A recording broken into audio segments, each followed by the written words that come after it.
From Keene in the Shire, the Liberty Media capital of the world, this is Daryl W. Perry, host of FPP Radio News for Saturday, December 2nd, 2017. Silver is trading at $16.44 per ounce. Gold is valued at $1,281 per ounce. Bitcoin is trading at 4.6 cents, and the average price of Bitcoin is $11,117. Antiwar.com reports, according to the Syrian Observatory for Human Rights, rebels in the Syrian Golan region shot down a Syrian army helicopter not far from the Israeli border. Both soldiers on board the helicopter were killed in the attack. This area, southwest of Damascus, has been a common site for fighting between the government and rebels in the recent months. The area remains controlled by rebel factions, though the government has it surrounded. According to the observatory's reports, a guided missile was fired at the helicopter to shoot it down. The exact type of missile or exactly which faction fired it are yet unclear, though if it turns out to be a U.S.-provided missile, this may be another source of tension. Not that this is necessarily the case. While the U.S. has indeed armed a lot of rebel factions, the Syrian war started around the same time the Libyan regime change happened, and that too put a lot of anti-aircraft weapons on the black market. You can support FPP Radio by joining the Fans program. Fans are friends, allies, and numerous supporters. Fans help FPP afford to produce more original content. You can join the Fans program for as little as $1 per month through Patreon and get perks like ad-free versions of FPP Radio News and Peace, Love, Liberty Radio. To learn more or to join the Fans program, visit fans.fppradio.com. That's fans.fppradio.com.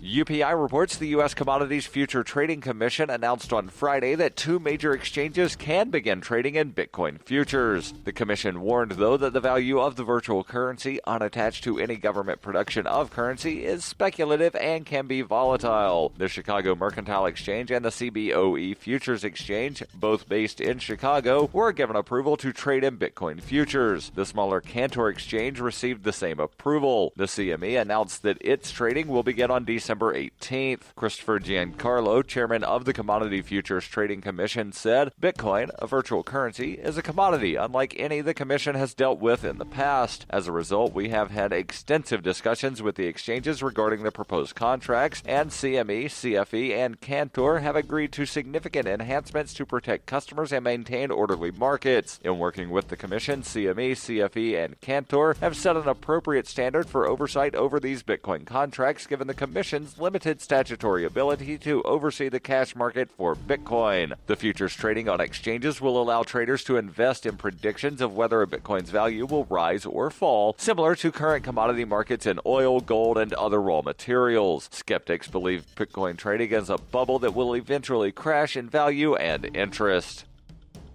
For over 40 years, Robertson Roberts Brokerage has been a trusted source for buying and selling precious metals like gold and silver. And as a Bitcoin-preferred business, Robertson Roberts Brokerage has removed the minimum purchase amount for all orders paid in the digital currency. Call Robertson Roberts Brokerage today for knowledgeable advice on buying and selling precious metals and a forward-thinking approach to new technologies. 800-874-9760 or visit online at rrbi.co.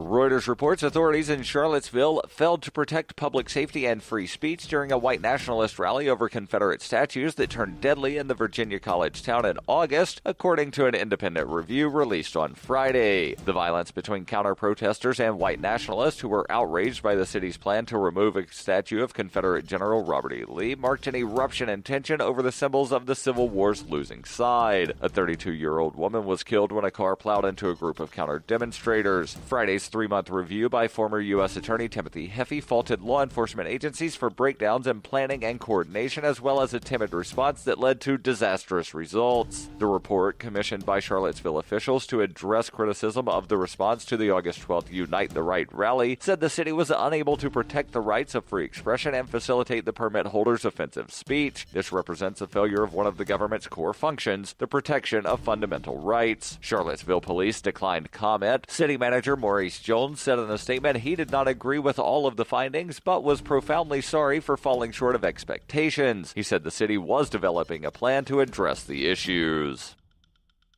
This has been FPP Radio News. Online at fppradio.com.